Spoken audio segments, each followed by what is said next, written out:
Welcome classic rock fans to a video where I detail the best thrash metal albums, in my humble opinion of course. If you're new to this channel, please be sure to click like, subscribe and do check that notification bell.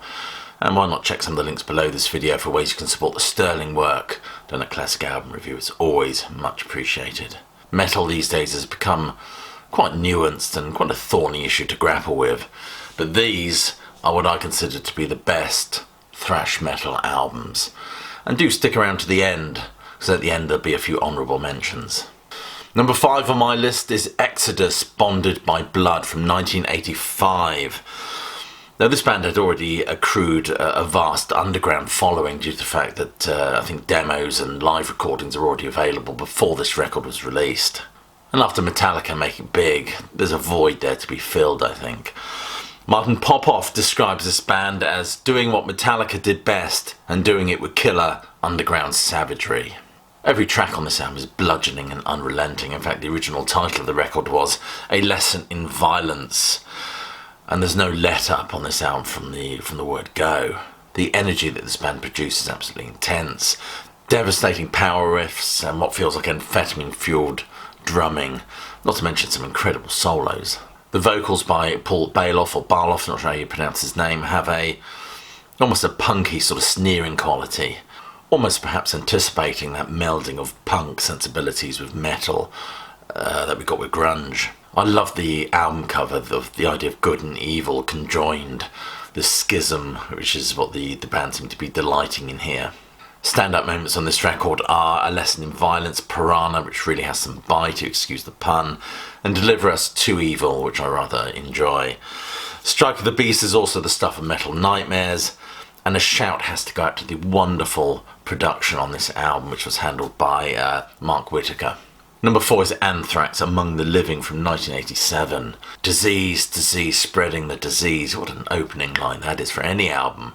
This is certainly a thrash metal milestone. In fact, the BBC's Greg Moffat said, this album is a deft balance between marauding speed and judicious use of melody. The album, of course, is dedicated to Cliff Burton from Metallica, who sadly passed away a few months before this album came out.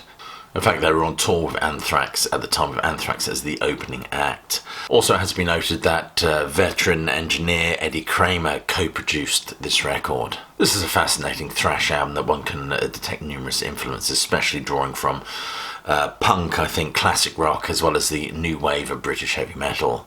Among the Living is not only a great album for Anthrax, but it's a great album for the genre as a whole. We get punishing riffs, incendiary drumming, pumping bass. It's just like a kind of a sonic assault. And I love the lyrics. The thrash genre is quite interesting for its social commentary. The lyrics seem to oscillate between intelligent social criticism and anthemic popular culture inspired numbers. Lyrics allude to the plight of the Native Americans, as well as the threat of Cold War meltdown, and the lighter numbers are inspired by fictitious characters from different art media such as Judge Dredd, Randall Flagg or the Reverend Harry Kane. It's that hodgepodge of references that make this album interesting. Number 3 is Megadeth, Rust in Peace from 1990. For Dave Mustaine, the road to this album was a pretty rocky one, having to battle addictions. In fact, the band had to cancel their 1988 touring plans. This was the first Megadeth album to feature guitarist Marty Friedman and drummer Nick Menza, who really make an impact on here, there's no doubt about that. Holy War's The Punishment Due is Rust's savagely technical opener. Well, as the syncopation and the sheer heaviness of this album, there's quite a lot of melody to be mined from this record. Some melodic elements, some interesting tempo shifts, as well as some fidgety time signatures as well. And Lucretia would be a fine example on this with Friedman's solo absolutely blistering. On Tornado of Souls and Hangar 18, the riffs and intensity is quite frankly intimidating. And what I love about this genre, and this album in particular, is the lyrical themes that these bands employ. Themes such as religion, politics and warfare, as well as Mustaine's personal issues such as his fight against drug and alcohol addiction. There's quite a few allusions to the Marvel Comics character Punisher, which appeals to my son, as well as quite a bit on UFO conspiracy theories. Something for everyone on this record. Interesting, Jim Farber of Entertainment Weekly said this record was sheer velocity combined with dexterity, not to mention Mustaine's lyrics, which represent a kind of nihilistic whimsy. Number 2 is Metallica and Master of Puppets from 1986. Master of Puppets is breathtaking in its scope, its dexterity, its labyrinth of riffs and complexity. It's the last album, of course, to feature Cliff Burton, and this album, if anything, stands as a testimony to him. This album redefines that Bay Area thrash scene. This is Metallica's 3rd record. A wonderful merging of untamed metal riffs and kind of unhinged punk vibe to it as well.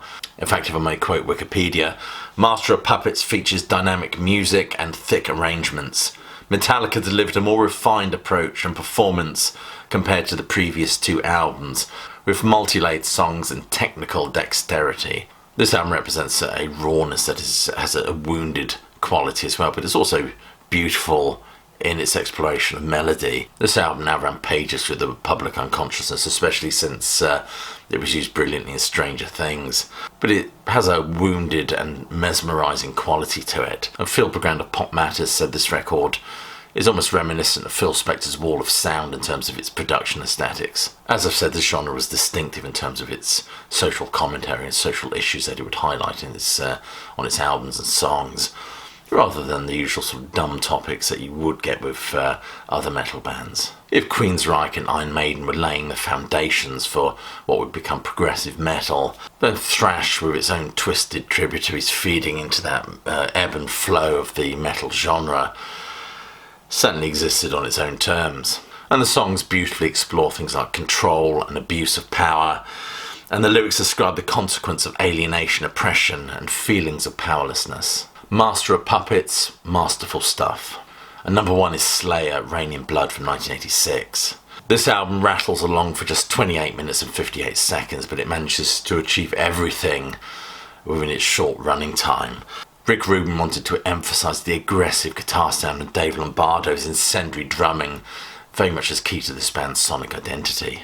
The production style adds rawness and immediacy to this music, rather than drenching this music in reverb and the production tropes of the 1980s.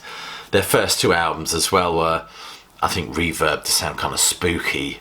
All that was stripped away for this record. As a consequence, this record has been described as a kind of oral violence. Interestingly, the album's shorter running times due to the band channeling all their aggression at their rather meddling record company, which caused them to get through this material a lot quicker than they intended to.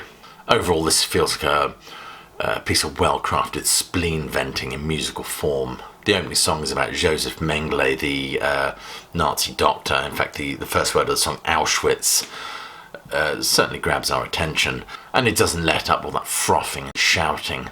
The album feels like a disorientating blur. Interestingly, Kerry King said, "If you released Rain in Blood today, no one would give a shit. It was timing.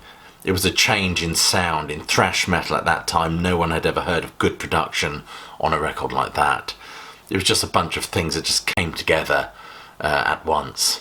Regarding this album, I read a fascinating quote in Kerrang! Magazine, which I want to share with you. "If you want a pitch for the future," wrote George Orwell in his book 1984, "imagine a boot stomping on a human face forever. And if you want to know what that would sound like, here it is in 29 minutes and 10 tracks of the most aggressive, middle-fingered and thrilling music ever written." It's absolute perfection. So there you are, that's my 5 favourite thrash albums. In terms of some albums that didn't quite make my top 5, I've listed Beneath the Remains by Sepultura, The New Order by Testament, and Pleasure to Kill by Creator.